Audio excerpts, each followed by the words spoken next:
Sir, Ayodhya Ram मंदिर fulfills a 500-year-old dream. And उस दिन प्राण प्रतिष्ठा का दिन आपका फीलिंग क्या था? ये आपने बहुत मुझे भावुक कर देने वाला सवाल पूछा है। सर, जिस दिन मुझे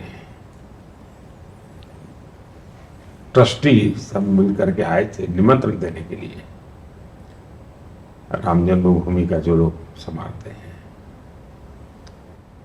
तो मैं खुद बहुत ऑनर फील करता था कि मेरा सौभाग्य है कि इतने बड़े महत्वपूर्ण अवसर में मुझे साक्षी बनने के लिए अवसर मिलेगा।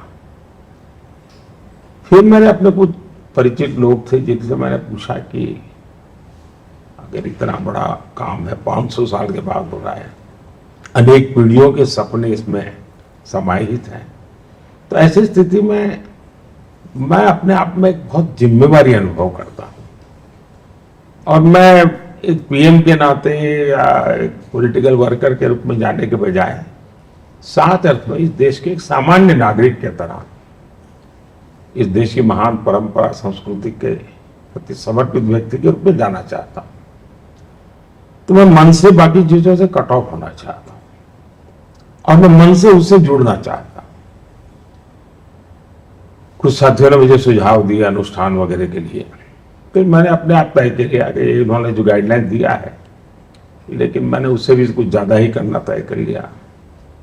वो जो 11 दिन मेरे अनुष्ठान के थे, वो एक अलग ही भक्ति भावना में मैं डूबा हुआ था। एक आध्यात्मिक चेतना का मैं अनुभव कर रहा था। मैं जब साउथ में गया अलग अलग मंदिरों में, तो मैं कुछ अलग ही फील करता था और मैं बहुत पूरा भक्ति भाव से पूरी तरह रम गया था। मैं कह सकता हूं मैं राम में रम गया था।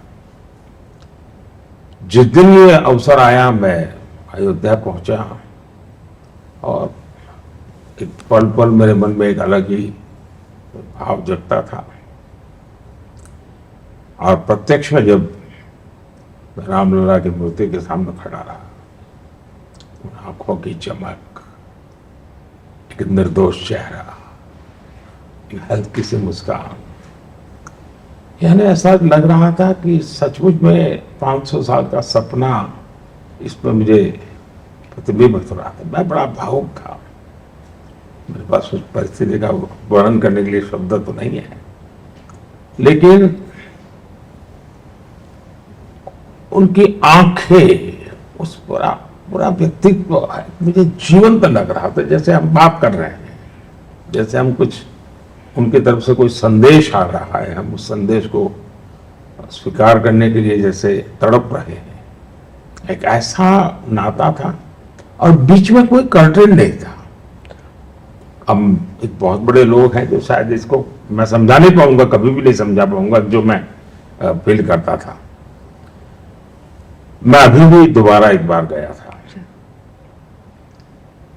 तो जो ट्रस्ट के नियम उस प्रकार से मैं गर्भगृह में तो नहीं जा सकता था, वहीं से बाहर रह करके मुझे पूजा करनी थी। लेकिन इस बार भी गया तो मुझे वही दृश्य आ रहा है जो पहले दिन मेरे मन में था। मुझे ये ध्यान ही नहीं रहा कि मैं आज ये दिन बदल चुका है, मैं कई महीनों के बाद आया हूं। मैं उसी में फिर से एक बार खो गया, बड़ी भक्ति भाव से जो कुछ भी कर सकता हूं कर करके मैं। और जब मैं इस प्रकार की स्थिति में होता हूं, मैं कुछ मांगता नहीं। मेरे मन में 140 करोड़ देशवासी होते हैं, उनका कल्याण होता है, मेरे देश का कल्याण होता है। और मुझे लगता है कि जब मुझे वहां ट्रस्टियों ने बताया कि साहब यहाँ लाखों लोग आते हैं, यात्री बहुत बड़ी मात्रा में आते हैं, लेकिन 20-30% ऐसे यात्री होते हैं जो एक एक खंभा पकड़ करके रोते हैं। बोले हम उनको खंभे से छुड़वा करके दूर करना हमारे लिए मुश्किल हो जाता है। शायद ही कोई होगा जिसके आंख में आंसू ना आते हो। यानी एक बहुत बड़ी भावुकता का वहां वातावरण होता है। तो वहां जो वॉलंटियर्स हैं उनके लिए भी सबको संभालना बड़ा मुश्किल हो रहा है। एक अलग ही वातावरण है।